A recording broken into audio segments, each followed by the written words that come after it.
96 ward Pendurthi నియోజకవర్గం GVMC Telugu Desam party floor leader party organising secretary మరియు GVMC 96వ కార్పొరేటర్ శ్రీ పీలా శ్రీనివాసరావు జన్మదిన వేడుకల్లో పాల్గొని కేక్ కట్ చేయించి జన్మదిన శుభాకాంక్షలు తెలియజేసిన జనసేన పార్టీ ఉమ్మడి విశాఖపట్నం రూరల్ జిల్లా అధ్యక్షులు పెందుర్తి నియోజకవర్గం శాసనసభ సభ్యులు పంచకర్ల రమేష్ బాబు. వీరితో పాటు పెందుర్తి నియోజకవర్గం తెలుగుదేశం పార్టీ ఇన్ఛార్జ్ శ్రీ గండి బాబ్జీ, పెందుర్తి మండలం మాజీ జెడ్పీటీసీ సభ్యులు రెడ్డి నారాయణరావు, 97వ వార్డు కార్పొరేటర్ వరసంత శంకర్రావు, 94వ ward corporator Balla Srinivasa Rao, 77 ward corporator Shri Bottu Suryakumari మరియు విశాఖపట్నం జీవీఎంసీలో ఉన్న వివిధ వార్డు కార్పొరేటర్లు, పెందుర్తి నియోజకవర్గం మరియు జీవీఎంసీ 96వ వార్డు ఉమ్మడి ఎన్డీఏ మహాకూటమి నాయకులు, కార్యకర్తలు పెద్ద సంఖ్యలో పాల్గొని పీలా శ్రీనివాసరావు మృదు స్వభావాన్ని ప్రజలు మెచ్చిన నాయకుడని, రానున్న రోజుల్లో అనేక ఉన్నతమైన పదవులు అధిరోహించాలని శ్రీనివాసరావును అక్కడికి విచ్చేసిన నాయకులు కొనియాడారు. కల్మషం లేని వ్యక్తి, నిర్మోహటంగా మాట్లాడే వ్యక్తి, రాజకీయంగా ఏ స్వార్థం లేకుండా రాజకీయం చేసే వ్యక్తి.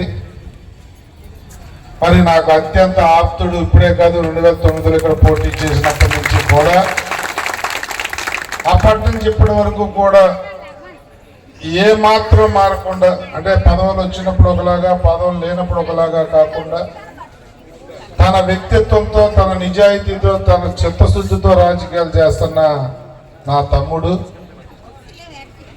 నా శ్రేయోభిలాషి, పార్టీకి నిస్వార్థంగా సేవ చేసే నాయకుడు.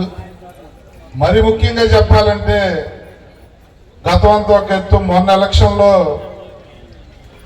కొన్ని అనుకూల పరిణామాలు లేనప్పుడు నేను ఇక్కడికి వచ్చినప్పుడు మొట్టమొదటిసారి నాకు అండగా నిలబడిన నా తమ్ముడు పీలా శ్రీనివాసరావుకి మనస్ఫూర్తిగా జన్మదిన శుభాకాంక్షలు తెలియజేస్తా ఉన్నా.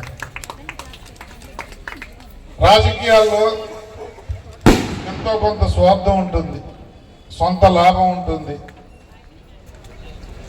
ఏదీ లేకుండా తనను నమ్మిన వ్యక్తుల కోసం, తన పార్టీ కోసం, పార్టీని సొంత అన్న దగ్గర నుంచి ఎవరు పార్టీ విషయంలో రాజీ పడకుండా రాజకీయాలు చేసే వ్యక్తి. అదే ఆయన్ని ఈ రోజున ఈ స్థాయికి తెచ్చింది. రేపు కొన్నాళ్ళ తర్వాత ఇంకొక స్థాయికి తెచ్చి ఆయన మన ముందు నిలబెడుతుంది అన్న విషయాన్ని కూడా నేను తెలియజేస్తా ఉన్నా. అందరికీ నచ్చిన వ్యక్తులు తక్కువ మంది ఉంటారు. మరి మా ఎమ్మెల్యేలు అందరం కూడా పీలాసీన విషయంలో రాజీ లేకుండా ఒక నిర్ణయానికి వచ్చాం. భవిష్యత్తులో పీలాసీను ఈ గ్రేటర్ విశాఖలో ఒక అత్యున్నతమైన స్థానానికి రావటం అనేది తథ్యం. అలాంటి స్వార్థం లేని వ్యక్తి ఆ పదవిలోకి వస్తే మరి విశాఖ, గ్రేటర్ విశాఖ బాగుపడుతుంది అంటున్నా నాకేం సందేహం లేదు. మరి ముఖ్యంగా నా స్వార్థం ఏంటంటే మా పెందుర్తి నియోజకవర్గం, మా పెందుర్తి వార్డులు అయితే బ్రహ్మాండంగా బాగుపడతాయి అనేది మాత్రం అది నిజం. 98 వార్డులని కూడా బ్రహ్మాండంగా డెవలప్ చేసుకునే విషయంలో రాజీ పడ్డు, అవసరమైతే అధికారులతో కూడా ముక్కుసూటిగా మాట్లాడి మాతో కూడా, మేము కూడా అప్పుడప్పుడు ఒక హెల్దీ ఆర్గ్యుమెంట్ మాకు అవుతూ ఉంటుంది. రాజీ పడ్డు ఏదన్నా ఒక నిర్ణయం తీసుకున్నాడంటే ఆయన దారిలోకి మేము వెళ్ళాల్సిందే కానీ మా దారిలోకి పీలా శ్రీను రాడు. అదే